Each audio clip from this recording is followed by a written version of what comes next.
사적 제121호 사직단. 우리에게는 사직 공원으로 더 잘 알려진 이곳은 토지의 신과 곡식의 신에게 제사를 지내던 곳입니다.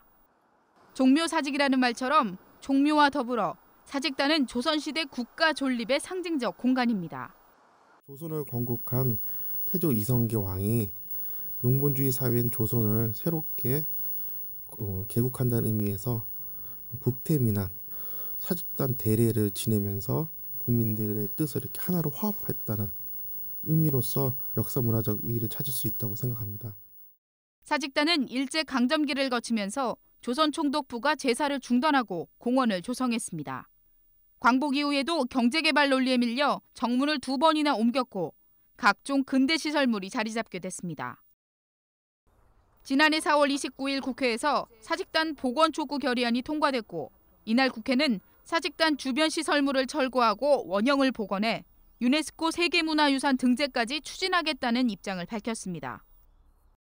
문화재청은 올해 재래공간인 전사청 권역 등 핵심 영역에 대한 발굴 조사를 시작으로 2027년까지 장기적인 복원 계획을 세웠습니다. 하지만 원형을 최대한 복원하겠다는 문화재청의 입장이 논란을 불러일으키고 있습니다.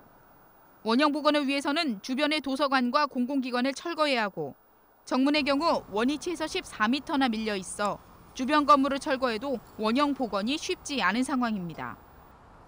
또 복원 정비 기준 시점은 20세기 초반으로 설정됐지만 사직단 복원 기준의 자료는 조선 숙종 시기라 차이가 크기 때문입니다. 누구의 원형인지가 제일 큰 문제인 것 같아요. 저희가 원형이라고 했을 때 그게 처음 조선 개국할 때 당시 원형인지 아니면 중기인지 구한말인지 문제가 있는 거고요. 그리고 사실 원형이라고 말할 때 대부분 그게 어떤 이데올리 이념을 담은 경우가 참 많거든요. 그래서 원형주의의 복원은 참 폭력적일 때 많을 것 같습니다.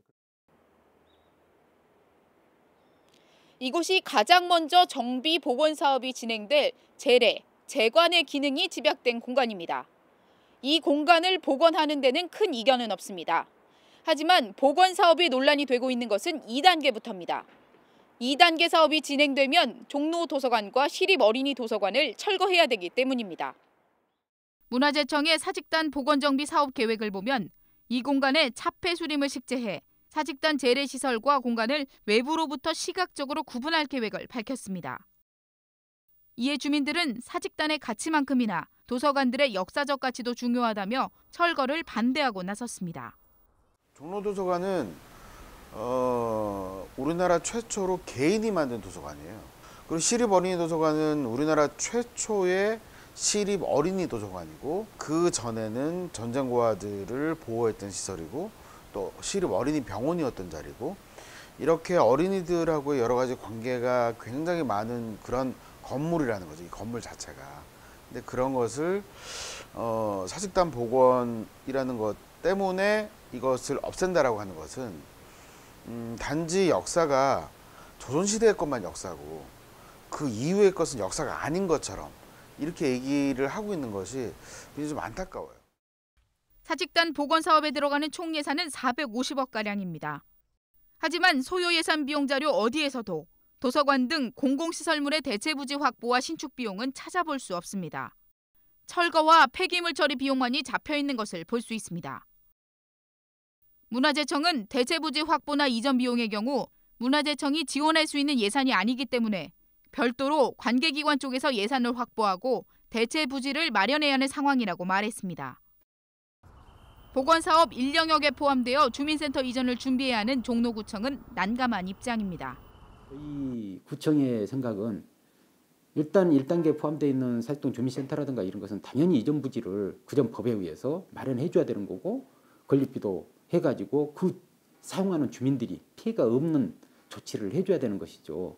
근데 그런 대책이 없이 무작정 밀어붙이겠다고 하면 이건 어차피 저희 구청도 그렇게 한다고 하면 소송으로 갈 수밖에 없는 거고.